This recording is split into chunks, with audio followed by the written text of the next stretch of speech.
Welcome to Dementia and You. This is Companion Extraordinaire's logo, if you will, for dementia. So we love this. This was a quilt square that we created and became part of the Alzheimer's Association quilt that they auctioned off several years ago to raise money for Alzheimer's. And so today we're going to talk about dementia and Alzheimer's, but we're going to start by looking at this photo. And this photo is in your PowerPoints, and so is this entire PowerPoint in your class notebook. All right? In this picture, in this photo, tell me what you see. What do you see here? A reflection when she was younger, looking in the mirror. What else do you see? Earrings. Okay, aren't the earrings the only thing that's actually exactly the same in the photo? Yeah. Right? That's the only thing that's actually the same. What do you think? Do you think she thinks that's her in the mirror? Do you think the older woman thinks that's her in the mirror? No. Yes. It's confusing. But actuality is that what the Alzheimer's Association says for Alzheimer's is it's like a rainbow erasing. So for this woman right here, currently she believes that's what she looks like. She looks in a mirror, but she no longer sees this woman. Her brain shows her this child. So she's late stage? Yes, she would be probably the end of mid to late stage in this one, exactly. And we'll talk about those stages today during this class. But the important thing to remember is that no matter who she sees in the mirror, that earring represents that she's still the same person. And we need to make sure we treat her in the same dignified and respectful manner. All right, so dementia facts. Let's take a look at some dementia facts.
Now, these facts are about Alzheimer's disease. But let me just explain to you what we're talking about for Alzheimer's disease. Dementia is the umbrella. Okay? Dementia is the actual diagnosis. Underneath dementia is Alzheimer's. Alzheimer's is one of the dementias. Alzheimer's is the number one dementia. It is the greatest number of people who have dementia have Alzheimer's. And that has happened in the last 10 years. As you saw in the video, it's the 6th leading cause of death after heart attack. It's even before breast cancer and prostate cancer. It's huge, all right? And you'll see in just a few minutes that at the age of 85, 1 in 2 people are going to die from Alzheimer's dementia. So a lot of what we'll talk about today is Alzheimer's, because the tools that we'll talk about, and I talk about putting tools in your tool bag, because when you go to work, you gotta have a tool bag, all right? Those tools you can use across the board on patients with dementia. The issue with tools is, because my husband is a carpenter, and so he's always got like a million tools in his truck, right? But when he goes to certain jobs, he may use a wrench on that job, but he's got to use a hammer on the next job. When you go to care for your patients with dementia, you may take your whole tool bag in, but today you may only use this type of training technique. And next week, you may have to use a different type of training technique with that patient. So oftentimes on different days, you may even use different tools that you're going to be learning. Some of the statistics, and these are pretty incredible statistics, okay? Women in their 60s, that's me, 61, right? Women in their 60s are twice as likely to develop Alzheimer's as they are to get breast cancer. To me, that's a huge, huge number. Duke University, this was 3 years ago, Duke University studied 1,000 people with mild cognitive dementia. Let me explain to you mild cognitive dementia. We'll be looking at these today, and there are 3 different levels of dementia. Mild, mid, and end stage. So you have 3 different progressions of dementia. And someone can actually jump from mild or beginning, sometimes it's called beginning as well. Sometimes someone can actually jump from beginning stage dementia to end stage dementia and get right away from that mid stage. They'll cross right through it. So Duke University showed that 1,000 people with mild cognitive, so right in the very beginning stages, had that mild cognitive impairment who had been diagnosed with Alzheimer's. So they actually got a diagnosis of Alzheimer's. Remember, we just showed the dementia, and then Alzheimer's is one of them. Found that women progress twice as fast as men. Why do you think women are twice as more likely? Women progress twice as fast. Why do you think that is? Well, one of the things they believe is that because of the progesterone in our bodies, it's such a great breeding ground, right? That things love to grow in progesterone, all right? That they think that that has a lot to do with it. But a woman's body is just really set up for those things which produce more of what we'll see as the plaques and tangles in the brain for Alzheimer's disease. Studies have also shown that individuals with Alzheimer's have actually had it, listen to this, 20 years before the diagnosis is made. Now, when we have seen some videos and some other things, and people will say, oh, I've had this disease for 14 years, right? All of a sudden, if you think about, they've had it for 14 years, but they actually had the diagnosis 20 years before. They've had that for 34 years. It's a long time, okay, to start thinking. I can for sure say, because my dad had Parkinson's and the dementia that goes with Parkinson's, I can for sure 100% say that my dad had dementia at least 5 years ahead of the Parkinson's when I was able to look back. Couldn't see it when it was happening, but when I was able to look back, I was easily able to see that. Okay. So Next. Go ahead. I'm sorry. Yes? So you could tell me you could start seeing symptoms at the earlier, like 30, late 30s going into your 40s. Into your 40s. You actually could have early stage dementia or beginning stage dementia. But most people don't notice that. Most people just take it as, oh, I'm just forgetting things, or I'm just too busy, or, because it's life at that point. Oh. So we need to think about that. Most people don't pick up on the fact that that is actually dementia. All right, so some more statistics. We are in the baby boomer era. We are in the baby boomer era. I'm one of those baby boomers. And 28 million baby boomers will be diagnosed with Alzheimer's. And now it's in the next 25 years. So in the next 25 years, we will have this huge influx of people with Alzheimer's. We talked about 2/3 of all people with Alzheimer's. There's another women's statistic. 2/3 of all people with Alzheimer's are women. By the year 2050, y'all saw that on the video too, right? It's projected that 50% of the United States population will be over the age of 65. I want you to look at this statistic at the bottom of this page. It's really important when we're talking about Alzheimer's disease, okay? For people over the age of 65, you have a 1 in 8 chance of having Alzheimer's disease. Okay, so over the age of 65, 1 in 8. 10 years later, over the age of 75, it jumps to 1 in 4 chance of getting Alzheimer's. And at age 85, it's 1 in 2 chance of getting Alzheimer's. And that's just Alzheimer's. Again, it's just one of the dementia diseases. It is the biggest, and it accounts for about 40 to 60%, so say about half of all of the dementias. But imagine if you have a 1 in 2 chance over the age of 85.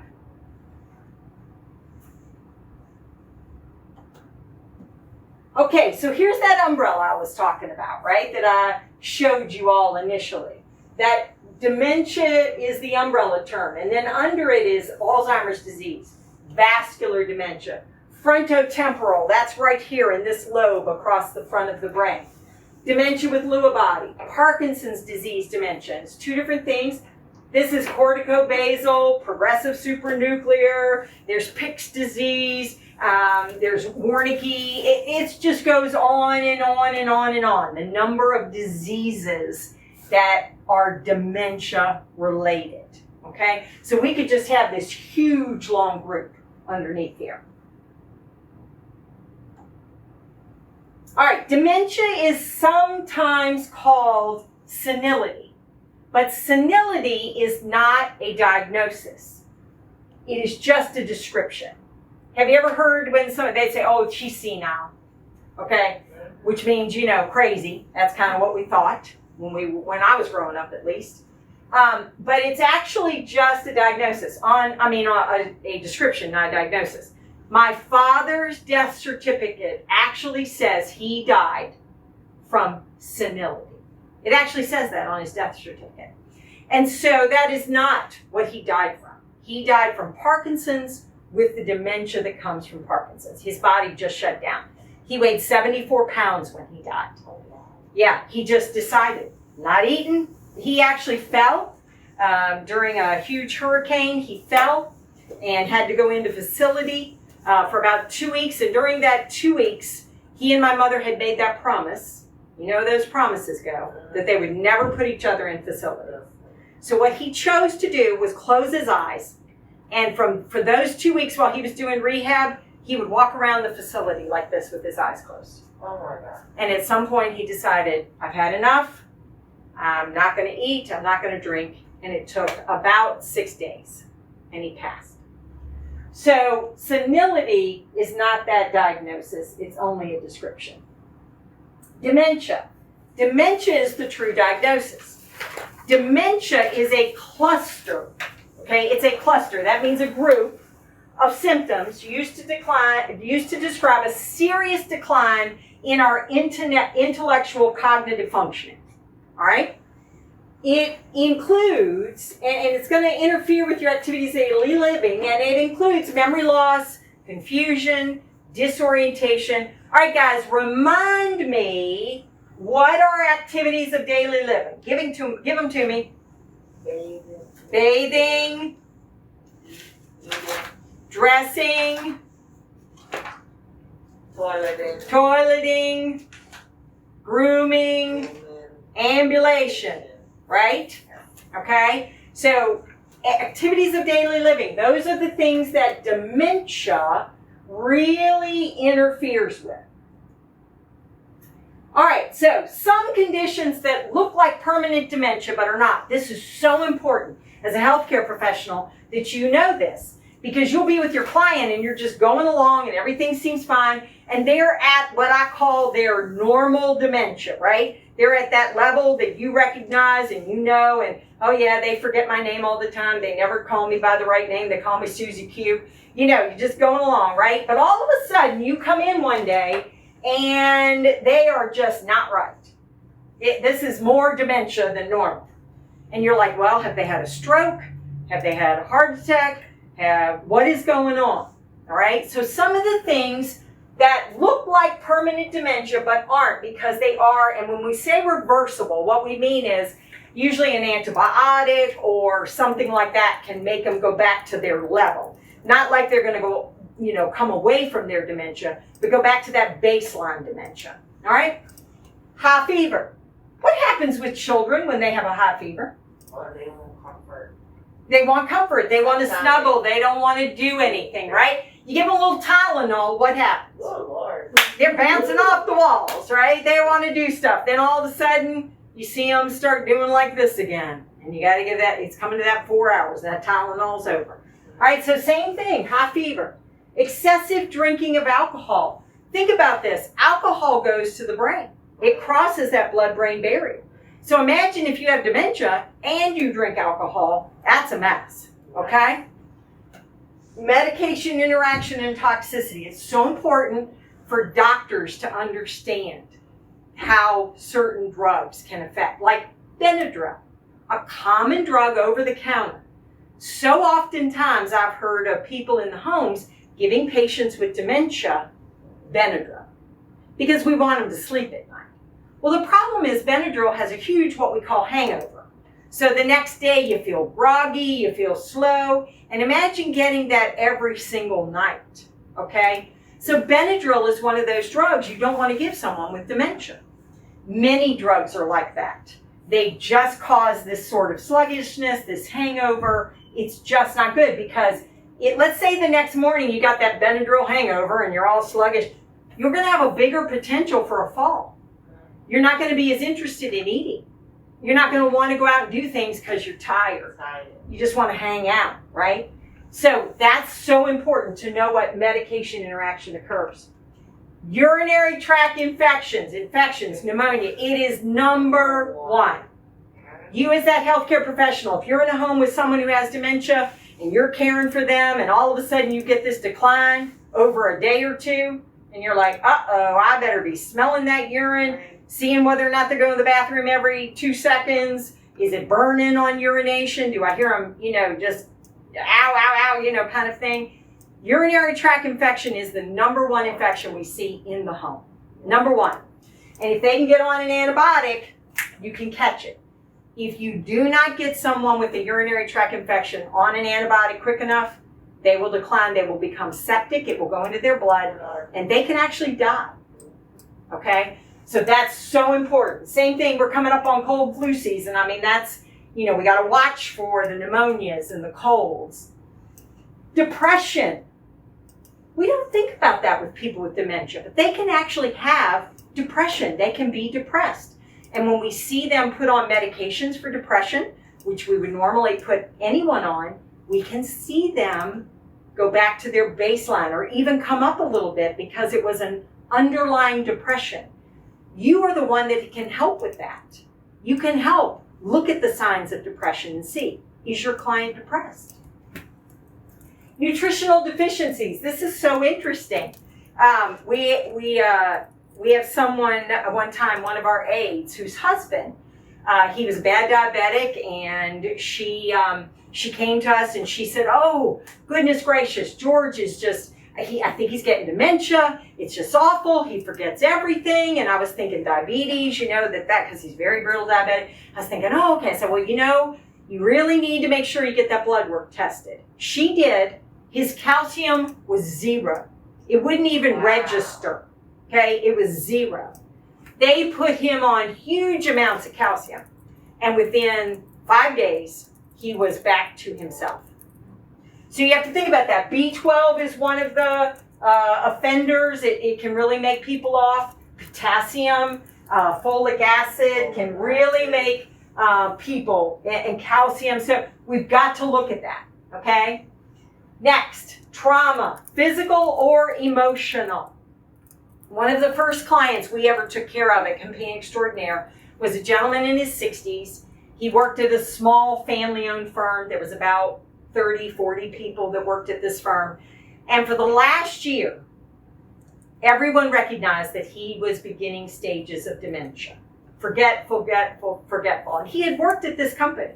They took that last year from year 29 to year 30, and his entire company wrapped around him, and they helped him stay so that at 30 years, he could be fully vested. At 30 years, they threw a big retirement. He came home, and the dementia just started progressing like this because he didn't have something to do. Remember, I talked about routine is so important. He didn't have anything to do the same every day. And so that dementia really started progressing. Well, then, he had a 32-year-old son. He had 3 sons, but his youngest was 32. The 32-year-old was out in the backyard about fall time, October-ish, and was chopping wood.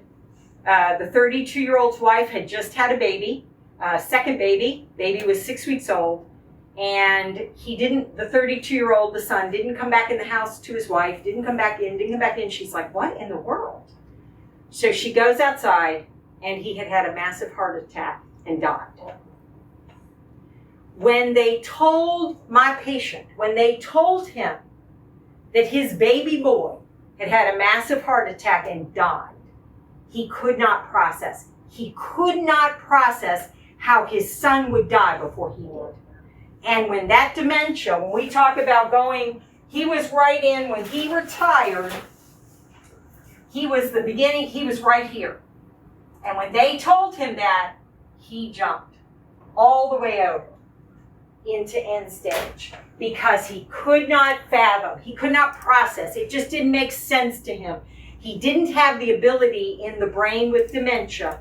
He didn't have that ability to say, this is why it happened. This is how it happened. So he started wandering at night. He was just so young. He was in his early 60s. And it just became such a burden for his wife as a care provider. Became very difficult. So she hired help to come in and be with him for just 4 hours a day to give her relief. And so I was his care provider. I would take him out of the home every day. And so I saw him progress over a year to where he ended up passing away.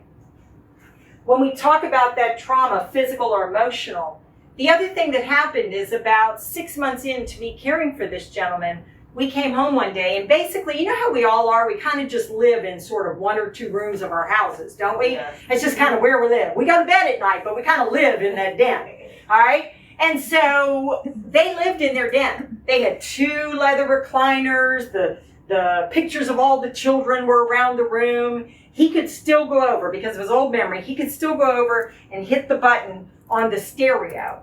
And he loved the old classics, and I ballroom danced. So we would ballroom dance in his living room, and it was just it was still a good life. It was still dignity for him, even after his son's passing, he's able to do that. Well, we came home one day, and his wife had decided to rearrange the entire room. The chairs were no longer, when you came through the door, they were no longer over there. The chairs were over here. The pictures weren't on the wall in front of you. They were now behind you. The stereo was over. He had no idea. He stepped through that room. And you have to remember, this is when I was right at the beginning of learning dementia. He stepped through that doorway into that room, and he stepped back, and I'm behind him. He bumps into me. Yeah. And I'm like, what's wrong? He goes, this is not my home. We're in the wrong place. We're in the wrong place. And I'm like, of course this is your home. I'm like, of course it is. And when I put I go, go on, we're okay, come on, we can go. And I'm in there and I look and I'm like, oh my gosh, he didn't recognize anything. When his wife came in the room, he did not recognize her either at that point, because she was no longer the person that was surrounded by these things. So that's one of the things as healthcare professionals, you all can help your families understand. That that was an emotional, right, or physical change in the house. So both physical and emotional changes cause that dementia to go. Now, the question came up, if we move the room back, would it make a difference? That always comes up. Well, she did. She moved the room back. It didn't matter. The trauma for him, because remember I told you he was over here in end stage. The trauma for him had already occurred. Yeah, he couldn't come backwards. So he couldn't come back. All right, so trauma, physical or emotional. Dehydration. Dehydration. Do you get more dehydrated in winter or in summer? Winter. Why? Why is it winter?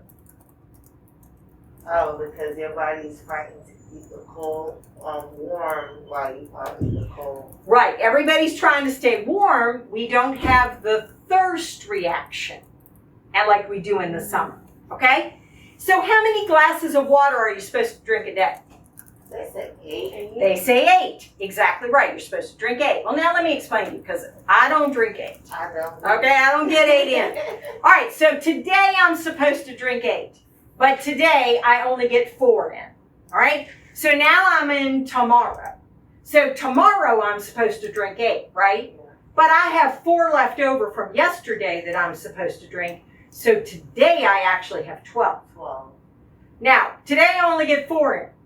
Okay? So 12, and so now, so it is this ongoing, increasing, piling up, one on one on one on one. And so we become dehydrated very quickly. So one of the things you can do with your patients, your clients, your residents, one of the things you can do with them is I often do a game with them where I'll have my drink and I'll have theirs and I'll be like, okay, are we ready for a sip? Because they don't have to drink like a huge amount all at one time. So I have my sip and we'll do cheers. All right, let's cheer because today is Tuesday. Tuesday! All right, we take a sip. Okay? And then I'll walk away. Well, they've forgotten that we just did that, right? And then 5 minutes later, they've forgotten. I'll come back in. All right, let's cheer because the sun is shining today. And so I go and I give them cheers, and we take a sip. The important thing is to sip and sip and sip and sip. The other thing is most patients, most of us in general, but most patients with dementia, sweet is the last taste bud to go in our mouths. So water has no taste at all. It has nothing, right? It's like, it's water. So if you can get those little things that squirt in the water, like grape or orange or strawberry, that can make them drink more. And it's sweet, so they enjoy it. Remember, you can add things like a sweet and low or an equal or something like that even to just water and a little lemon and make a lemonade.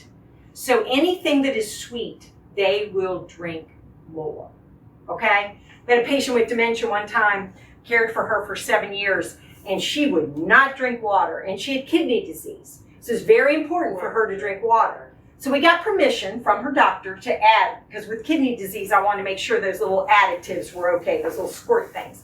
So we got grape, and we put that squirt in there, and we said, oh, we have a grape drink for you today. And she looked at us like she knew we had put it in there. She was just like this. I said, no, really, let's try it. She took a big old gulp and she said, ooh, that's sweet. We never had another problem till the day that she moved out of the area to live with her daughter. We never had another issue with her drinking. She would drink all day because it was so sweet and she loved it. And it was really good for her kidneys. So dehydration is very important for us to address. All right. Non-temporary dementia, right? We just talked about we could reverse a UTI and the dementia that it causes if we catch it soon enough, right? These are the non-temporaries. These are what I talked about, that umbrella of dementia. The Alzheimer's, the Lewy body, the vascular, the Huntington's disease, the mixed dementia, the normal pressure. It goes on and on and on and on. There are just so many different types of dementia, all right? And no matter what we do not have anything yet that can reverse it. A lot of people ask me about the medications. Medications for different types of dementia, the only thing they do is potentially slow it down a little bit, but they never make it better. They don't make it better. It doesn't reverse, okay? All right, the diagnosis of Alzheimer's is made by exclusion. Exclusion, it means I've done the CT scans, I've done the MRIs, I've done the blood work, I've run the urine to make sure I don't have a urinary tract infection, I've screened them for depression, made sure there's no depression, okay? I've excluded everything else, and then I can say it must be Alzheimer's disease. Just recently, just this year, I just read in one of my professional journals, just actually a few weeks ago, that we have now discovered a marker that we can use in the blood. It's very expensive, you know, it's at the beginning stages of it, but it can say, hey, this is Alzheimer's dementia. Before that, and really even now still, because that's just beginning, the only way to determine that someone truly has dementia was on autopsy. So after they died, then if you did an autopsy, you could see it in the brain. All right? No single clinical test. Like I said, just that one just a few weeks ago that just came out. And then Alzheimer's is confirmed upon death. All right, here we go. Early stage. Early stage. 2 to 4 years. This is that mild beginning early stage. 2 to 4 years is when they have it. It's leading up to and including diagnosis. All right? What we usually see, though, is most people don't get diagnosed until they get to mid-stage. We'll talk about that. But in early stage, the person may appear normal to everybody. Because oftentimes, especially if it's a husband and wife team, they answer for each other, right? They'll start to say something, the other one I answer for them, or the daughter will say, oh, Daddy, you remember, that was so-and-so. And he'll go, oh, yeah, because they really can compensate well. You know, they get to be very good actors, and they can really put those answers out there, and you'll think they're okay, but they're not. All right, so they appear normal, except to those people who know them. But what we have found is even those people who know them, wives, spouses, people who are close to them, significant others, they compensate for them, so they don't see it either. All right, immediate contacts know there's been a change in the person's personality, in their behavior, and in their intellectual functioning. You know, we'll say it could be somebody who'd done their checkbook all their lives, and now all of a sudden, the daughter gets a phone call because she's on the electricity, and she gets a phone call that, boy, that electricity is going to be cut off because the bill hasn't been paid in 3 months. And she's like, what? And you go over and all those bills are stacked up, and the parent didn't even know that they were stacking up. They forget to do those things. That can happen in the beginning stages. Middle stage is 2 to 10 years. This stage lasts the longest. That mid stage lasts the longest. Sometimes you get a few of the things from mid stage. Sometimes you get a few of the things from end stage. So mid stage is a big old stage. It lasts the longest. And it's typically the slowest moving. Like, you know, because you're in there so long, most things just kind of slow down in the progression during that time. Mid-stage, people begin repetitive statements. They'll say the same thing over and over and over and over and over again. They'll have problems with recognition. They might know you, your face, but they don't know your name. So they might call you, hello, sunshine, you know, or how you doing today, sweetie? You know, we'll hear that kind of thing because they can't remember the name.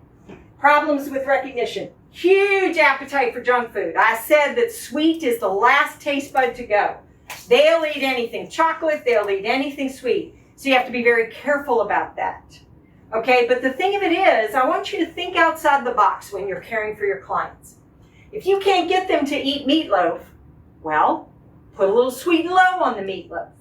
Okay? Sprinkle a little sugar. Right, sprinkle. Do a little honey on green beans, okay? If it's sweet, get them to eat, okay? You know, even diabetics, you can use sweet and low, you can use things like that. Not to the extreme, but if it's more important that they eat, right?